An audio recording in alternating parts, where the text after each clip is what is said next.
The ANC Land Summit has called on Parliament to immediately pass the Land Expropriation Bill. ANC National Executive Committee member Ronald Lamola announced the outcomes of the party's Land Summit held at the weekend. Lamola says the summit recommended that expropriation bill include clauses stating that land be expropriated without compensation. The summit also called on Parliament to pass the Redistribution Act, saying this would ensure that urban land is returned to the people and farm evictions are brought to an end. We must immediately use Section 25 of the Constitution to press ahead with the expropriation of land where it can be done in order to test the argument. Immediately pass the expropriation bill and land distribution in order to bring greater clarity to the transformative intent and the impact of the Constitution. You'll remember that the expropriation bill has been returned from Parliament on many occasions, withdrawn, returned since 2008. So we are saying Parliament must pass the expropriation bill now and insert clauses there that says we must expropriate land without compensation and state under which circumstances and what kind of land must be expropriated. That the high-level panel said and its finding that the reasons for our failures, particularly on land reform, is misguided policies, insufficient budget, failure to align the laws with the Constitution, corruption, inefficient government systems, failure to fully exploit constitutional space, especially in the area of expropriation without compensation, incorrect interpretation of the Constitution. And therefore, majority of the commissions have spoken very clearly against corruption in the process of land reform. There's one definition which is in the Freedom Charter, those who work it, lastly related to agricultural use. There's also in the Ready to Govern document a class bias. A class bias towards the poor, women, to deal with patriarchal access to land. Towards the poor, women, and young people. We're trying to define this beneficiary category. I'm not likely to get a guy who's wearing some sharp shoes and scenting and think that he is a beneficiary of what we're talking about here. Now, to further unpack this topical issue in our country, we bring you a panel discussion. Joining us for this discussion, live in studio, we have Advocate Luzelle Adams, who's a member of the COPE National Committee, Ernst Roots, who's AfriForum Deputy CEO, and via telephone we also have Thandukolo Sabelo, who's the ANC Youth League Provincial Secretary, as well as Advocate Tembeka Ngaidobi, who's an author. He's just wrote the book The Land is Ours, South Africa's First Black Lawyers and the Birth of Constitutionalism. Welcome to you all. Please do note, viewers, that we have also invited the African National Congress, but unfortunately they weren't able to join us due to a meeting that's currently underway at Luthuli House.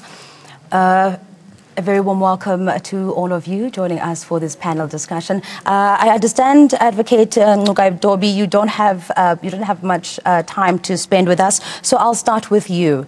Now, we have in possession of land. We have those in possession of land, rather, in our country and property, saying that they have every right to it, and because they've paid for it. And then on the other side, we have the historically disposed, saying it is rightfully theirs through history and therefore should be returned to them, which then begs the question, whose land is it? Can you enlighten us on that, please?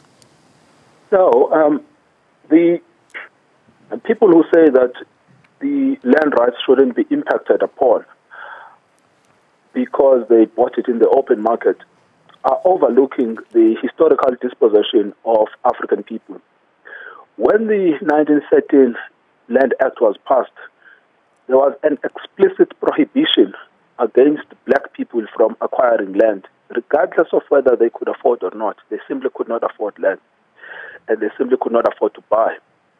That act replicated itself over decades up until today.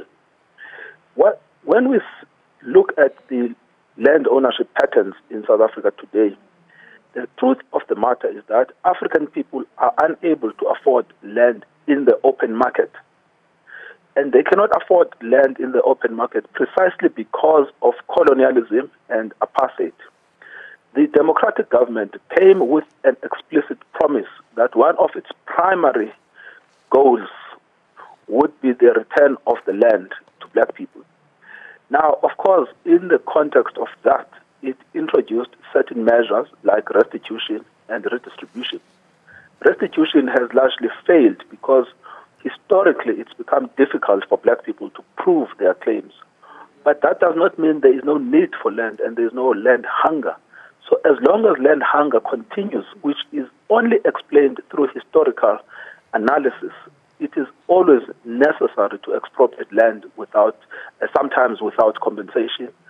And so where we stand right now, the fact is historically, the entire surface of South African land belonged to African people. It was taken by force through colonialism.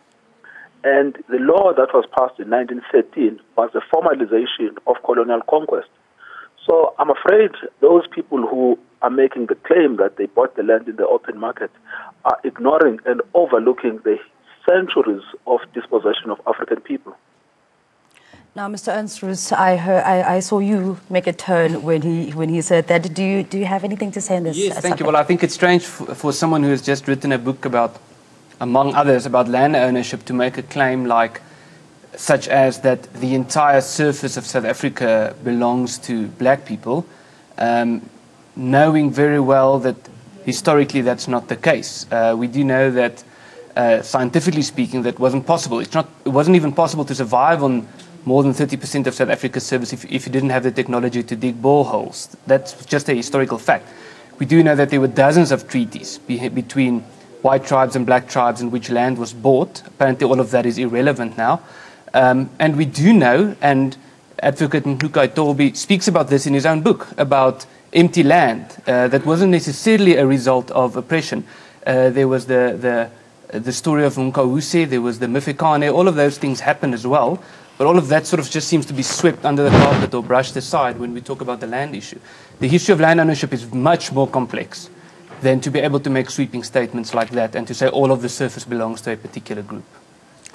Mr. Ngqokaitobi, would you like to respond to that before I move on to land reform post-1994? No, let's move to land reform. We must remember AfriForum recently denied that apartheid was a crime against humanity. And so the statements that they make should always be understood with a little bit of pinch of salt. They are completely ahistorical. They even deny the existence of apartheid. Why don't you respond to the facts, to the argument, instead of posing an ad hominem? Now, when we move on to the issue of land reform post-apartheid in 1994, there were expectations. There were land reform policies put in place, and there were expectations that over a 10-year period, a third of the land would be redistributed back to the previously disadvantaged. Now, that did not happen, or maybe it did, but not to the expectations that were put in place. What went wrong with the implementation of these policies? And several things went wrong. One of them has been the reluctance of white farmers to sell land at affordable prices. Every time the state wishes to acquire land, it is compelled to pay market value. That compulsion is self-induced because the state adopted a policy of paying willing seller, willing buyer, which is not provided for in the Constitution. The second problem has been the difficulties of evidence when claims are processed through a judicial system. The third problem has been bureaucracy and corruption. The system of land reform has become highly bureaucratized and highly corrupt and inefficient. And the corruption is not only on the state, it is also among white farmers who are extremely reluctant to facilitate a process of the return of land. And then, of course, the number of evictions from farms, the figures that we were given on Saturday by the class, show that post-1994, 4 million farm dwellers and farm workers have been evicted from land, largely by white farmers. Some of those people have got claims as labor tenants, and some of them have got claims as owners. but they have been ejected systematically from the land. All of those factors, when combined, point to the problem that land reform has been largely a failure because of a combination of those factors. So the problem has not been the constitution as such, but it's been the failure to give effect to it urgently, speedily, and in a deliberate manner. One of the major weaknesses that I've picked up in the system, as someone who has actually worked on land issues, has been the absence of legislative measures by the state to give effect to the constitutional imperatives of transforming property relations. South Africa can't continue to be held up, bogged down, and straitjacketed by selfish interests of a few people. We've got to implement the constitution, and we've got to do it urgently. Mr. Nqoba, I understand that you have to leave now, but thank you so much for your contribution to this discussion. For inviting me. Anything you want to? Well, I think the problem is more complex than that, and I think when we talk about land reform and what is it that we want to, or how should we solve the problem, I think the first question is, what is the problem? So there's been talk about the hunger for land. I'm still trying to find any evidence of a hunger for land other than the ANC saying that there's a hunger for land. If you look at all the indicators, all the available indicators say to us that there's not a real hunger for land, and I can list some of them. The fact that 93% of people who have filed land claims said they would rather want money than land. The fact that 58% of people who have filed land claims have filed them in urban areas and not in agricultural areas. The fact that 84% of land grabs were in urban areas and not in agricultural areas. All of these indicators, the fact that 1% of people say that they believe more land reform would improve their lives. The fact that 0.6% of people say that they believe land reform is South Africa's biggest unresolved problem, according to opinion surveys. All of these say to us that land reform is not really the most pressing issue that we should be dealing with at the moment. There are issues such as unemployment, such as education. Those are the real problems. And those are the problems, if you ask people, that they would say these are the things that needs to be fixed. But whenever there's a discussion about land reform, there's always, the assumption is always that there's this massive hunger for land. All the available indicators say to us that there's not really, if there's a hunger for land, it's a hunger for owning property, protecting property in urban areas, as opposed to the notion that we must just hand out farms to people. There's no evidence to prove this. Let's cross now to ANC Youth League Provincial Secretary Butando Sabela. Would you like to respond to that? Mr. Ernst Roos is saying that there is no hunger for land. Hunger for land, that's how you put it. There is no hunger for land. What's your response to that? It's a very small hunger for land. It's a laughable matter by the leader of AfriForum. It is impossible that you will argue that in South Africa there is no hunger for land. It's just written all over textbooks that the people of South Africa were dispossessed of their land. That's not. So that is one thing that makes people want to return their land back. But the reality of the matter is that the only reason why land grabs has not happened in South Africa is because in the farm areas, our people have been waiting for our government to continue with their land reform process and give them back their land. But the situation now is untenable all over in the farming communities, where farming communities are demanding that the land be returned back to them. I think AfriForum needs to come to reality, the fact that land is also part of ensuring that we build an economy of our country. You cannot speak about creating jobs and the challenges of unemployment in our country without mentioning the fact that you need to do a redress and give back land to the people so that economic opportunities can be availed to the people and so that jobs can be created. So to try and divert us to think that we must just concentrate on urban areas and concentrate on managing land grabs is seriously far from the truth. And even AfriForum, I think, should be better than that. The point is, as the youth of this country, we are demanding that the land be returned to rightful owners simply because we want to use the land for economic opportunities and we want to be able to be part of the mainstream economy. The youth of this country is more than ready to begin a process of farming for economic opportunities. White farmers in this country need to respect the fact that in this country, if we do not respond to this matter of the land, the entire economy will collapse because the people will rise. And when the people rise, they will not be rising against the ANC government only. They will be rising against an economic system which is unjust and that needs to be corrected. So they need to understand that the land expropriation without compensation is a vehicle that can help us address the imbalances, especially the economic imbalances of the past. So as the youth were very clear, we are demanding that there must be a speed-up process by the National Assembly to pass the legislation on land expropriation without compensation. We will be participating in the consultation processes where we will be making our views very clear as the youth of this country that land expropriation without compensation is a way forward to solve the problems of our country. So AfriForum really must not take us for a ride. I think I agree with Advocate Lugaito.